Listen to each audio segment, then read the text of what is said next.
Hello, everybody. So today we have Smita Bharti with us. And of course, we're going to be talking to her about her life journey. And we were just having a really interesting conversation before I decided to start our conversation. But let me first tell you about Smita.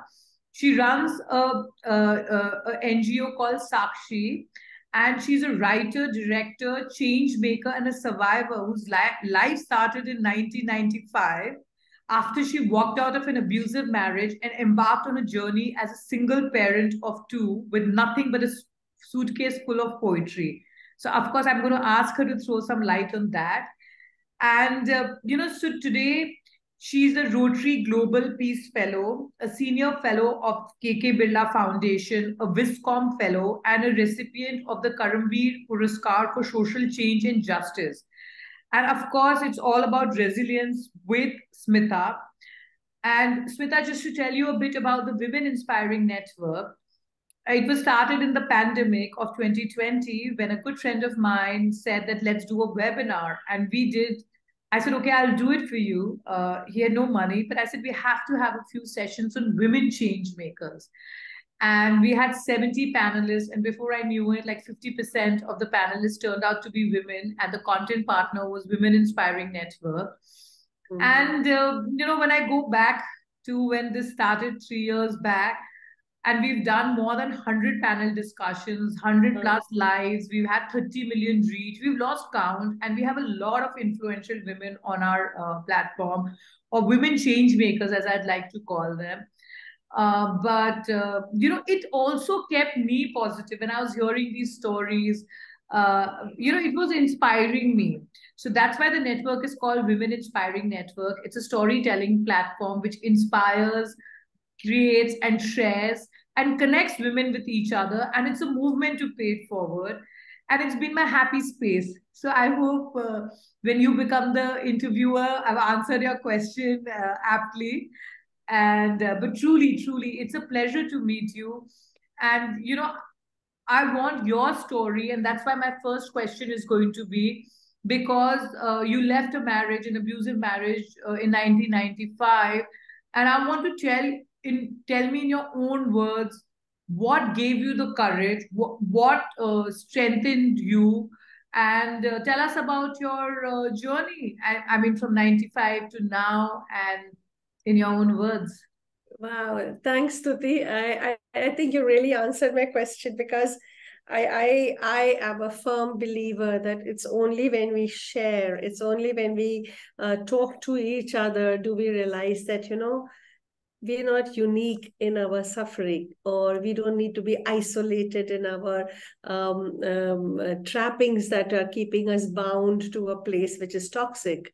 So kudos to you, more power to win, and let's all win together is what I love it. I love it. Yeah. So it's very true. I often say my life really started in 1995, but now I'm standing at a point when I look back and I say, if I didn't have the years before that, then my years from 95 onwards also would have been so different. Mm-hmm. Right? So it was like an absolute immersive life experience on every form of GBV that I can talk about, right? From childhood till the time when I wouldn't even take on the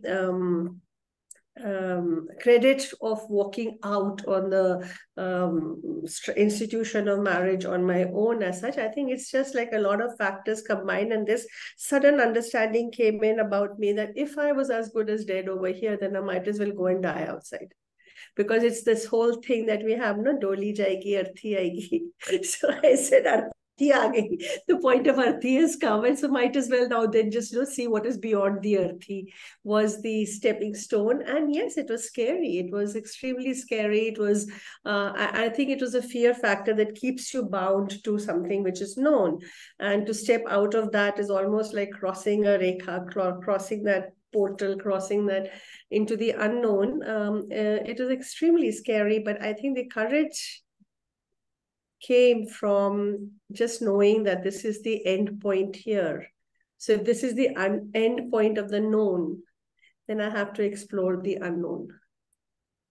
And when I say the known, and when I say that my life till 1995, so it wasn't just the marriage, which was the I would say, I said, I today have the understanding that if I had not been through child sexual abuse, maybe I would not have accepted domestic violence and intimate partner violence. Because as a child, so many things were normalized for me. My personal boundary was breached. My sense of autonomy was broken. My level of trust was over. It was normalized that, you just have to manage all of these things. This breach, this violence is something that you need to manage. And in the face of this whole socialization of honor and good girls, you just have to keep quiet about it. You don't have to speak about it. You have to just, so denial, silence, shame, stigma became such a driving tropes till I wouldn't say broke in 95. Even when I stepped out in 95, it's taken me a lot of educating myself, understanding myself, acquiring the lens of the frameworks just to make meaning. There's a beautiful book I read, John Berger's Ways of Seeing, totally unrelated to gender studies, but the ways of seeing it just that little dots start connecting and say, oh, there are just more ways to see and understand and experience than what I have lived through. Because then I was living it like, why me, poor me, oh my God, so much this, I was like a perfect victim. And I do not say this, there are many of us who are going through those stages, and each stage is valid in itself. But at that point of time, in that whole victim space where I was, the loop that I was of a victim, where I was reliving my patterns and my fears, I didn't have any hope. It was like really hopeless. It was despair, hopeless, breakdown, right?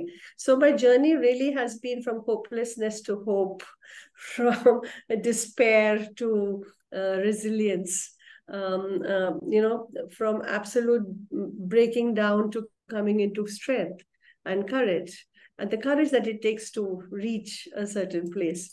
So it has been a roller coaster ride, and not an easy ride, as is the reality for many, many, many of us who grow up in a trope of what a good girl is, and the various stages of life. You need to excel in school, you need to excel in college, then you need to kind of groom yourself well, and then you need to get married, and you need to have a perfect house, and look after everybody, and put yourself last, and put everybody else first. Many tropes, where we are all groomed with many, many tropes, about how a girl is supposed to live in our culture, our society. And obviously there are nuances of different cultures and different geographies, but more or less, largely. And I'm talking really an urban space. So I'm talking from an urban middle class. I'm not presuming to encompass everybody. I'm very specifically talking about my exposure, my life, which comes from an urban middle class lifestyle milieu. Yes. I'm so glad, Smita, you're sharing this with me, and I'm really grateful that you're sharing this with me. And while you were speaking, I was like, why haven't I been doing this more often? Why am I,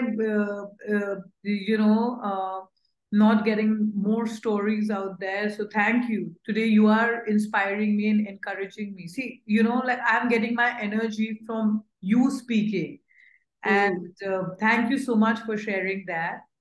And tell me a bit about your love for poetry, and has that influenced your work at Sakshi? And what has been Sakshi's mission and main areas of focus?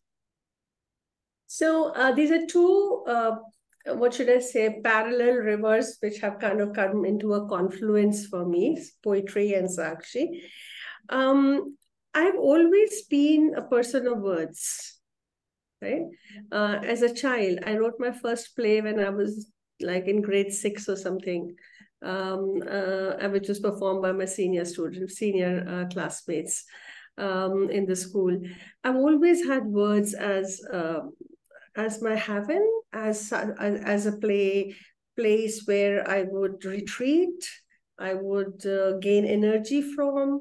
I think poetry has been the fountainhead which has prevented my soul from getting scarred with whatever was happening in my external world. I had an inner world which was so rich, so poetic, which created which made meaning in my own way, which enabled me to articulate my whatever experience was happening outside, however debilitating the experience was in my external physicality, was getting translated through words and processed through poetry inside me, and so my poetry is a very, very personal space. And since I was going through so many nuances of gender-based violence and sexual violence in many, many different circumstances, and yet I was buoyant. My spirit was buoyant. My soul was not scarred. I didn't live a bitter life feeling sorry for myself in a way. I don't know how to explain it, but I attribute that to the poetry that was alive inside me, and my ability to live in those words, in the universe that was created by the words inside me, the meanings that were happening. Mythology came together, philosophy came together, experience came together, and the beauty of words came together, the lightness and softness of words, the economy of words came together and actually created a world for me which was beautiful and minimalist inside me.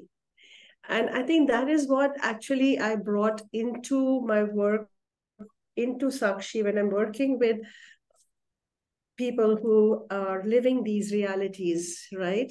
And it's actually all begins with language, isn't it? Everything, oppression is rooted in language. How I address another. The semantics of that is actually where it all begins, right? Yeah. How I'm translating my physical experience, my material experience of another, or a space, or a relationship, or a relating. What language am I translating it into is where it all starts becoming regressive or progressive, whichever way we want to take it, right?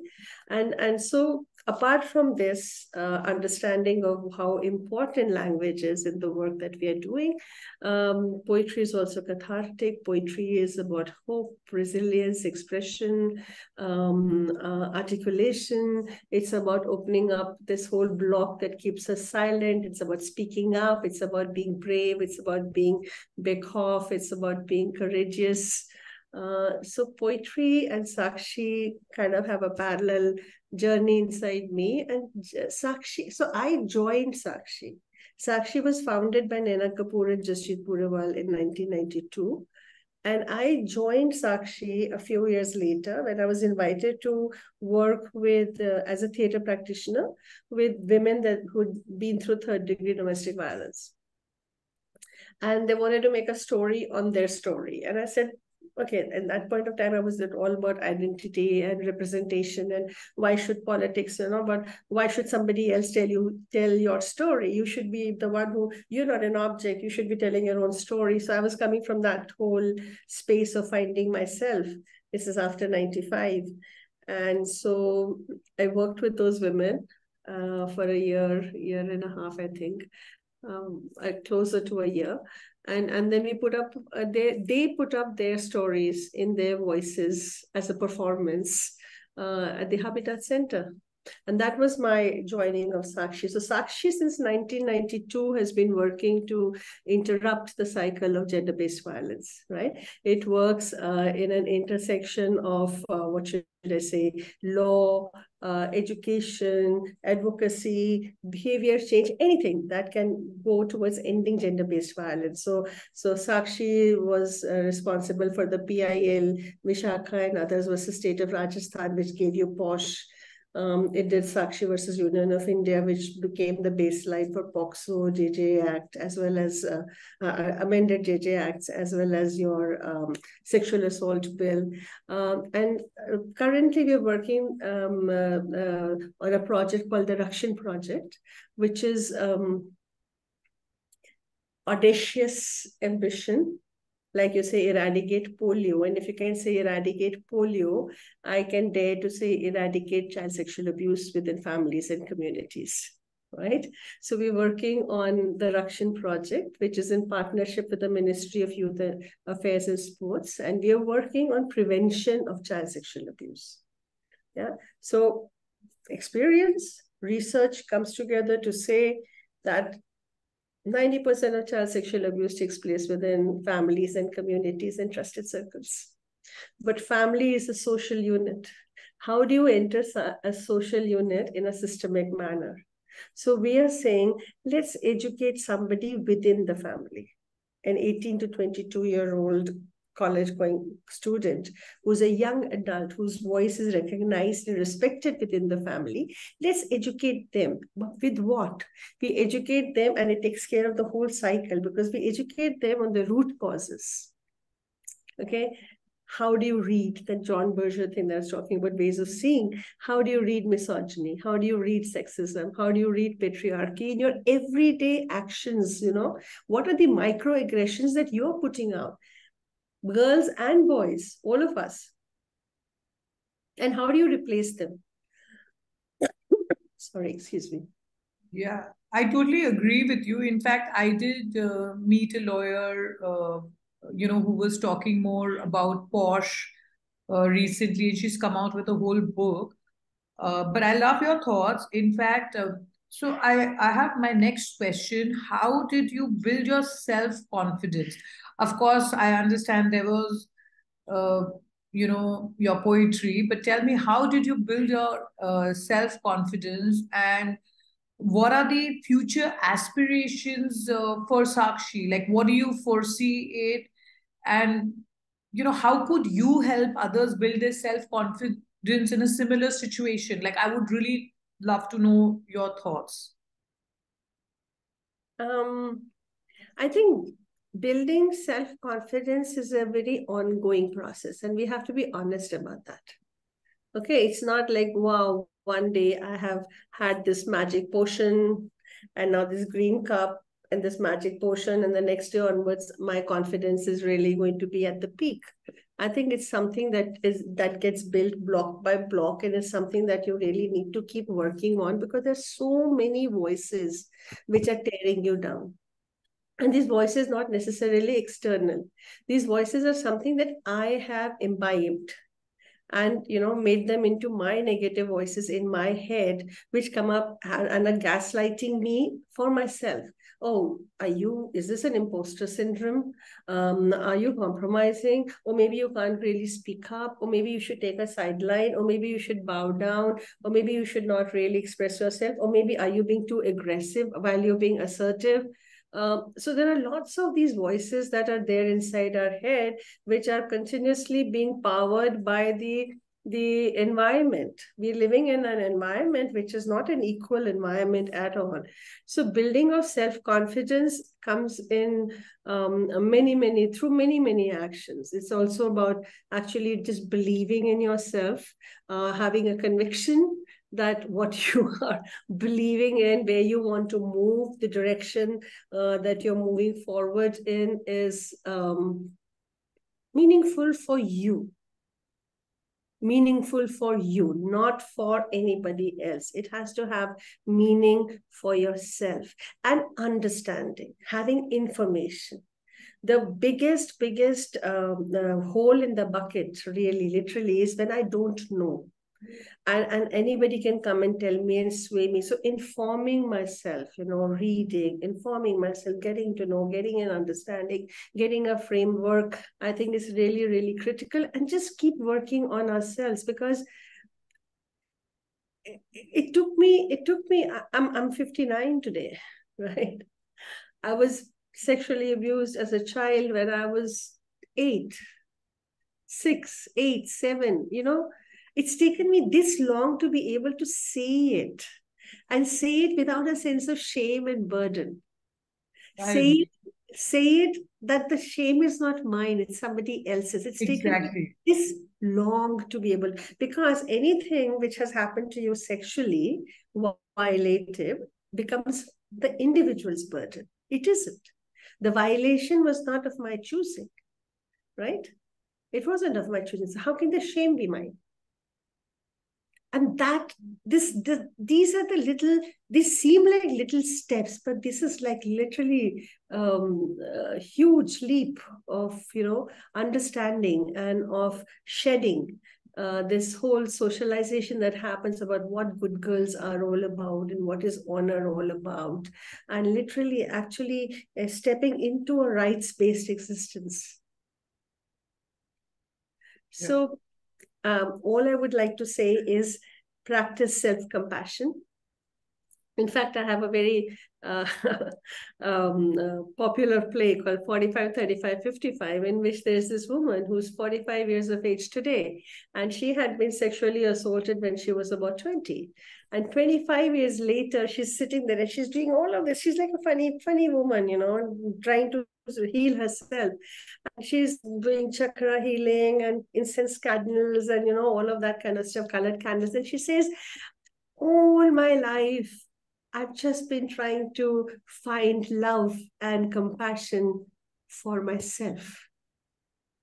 And that's, I think, the source of building your self-confidence is finding forgiveness for yourself, finding compassion for your own self. So then, even then, if your self-confidence wavers from time to time, you always have yourself to come back to feed off. That's what I would say. And since we've sort of reached the end of our session, I'd like you to give a winning message to all our audience out there so that by your story, every woman out there can get inspired. Be Bekoff. It requires a lot of courage to be Bekoff, but be Bekoff. Put yourself first. Don't valorize the martyr in you, which the whole entire society around you valorizes you to put yourself last. But do not put yourself last. Have the courage to put yourself first. Look after yourself. Self-care, self-compassion. Have the courage to be Bekoff. Thank you so much for joining us today, Smita. And I'm so glad that I met you virtually today. And I don't know which city you're based out of, but maybe we should meet up one day in person. But thank you so much for sharing your insights, your journey. And I must say that seeing your courage gives us the courage. And I really I really am really grateful that you could join us on the Women Inspiring Network, because your story is going to encourage many women out there who may be in the similar situation, who may have gone through it, and they may want to talk about it without feeling the shame. As you rightly said, the shame is not the women's, but it's someone else's shame. And I'm really glad that you shared that with us. So thank you so much for joining us.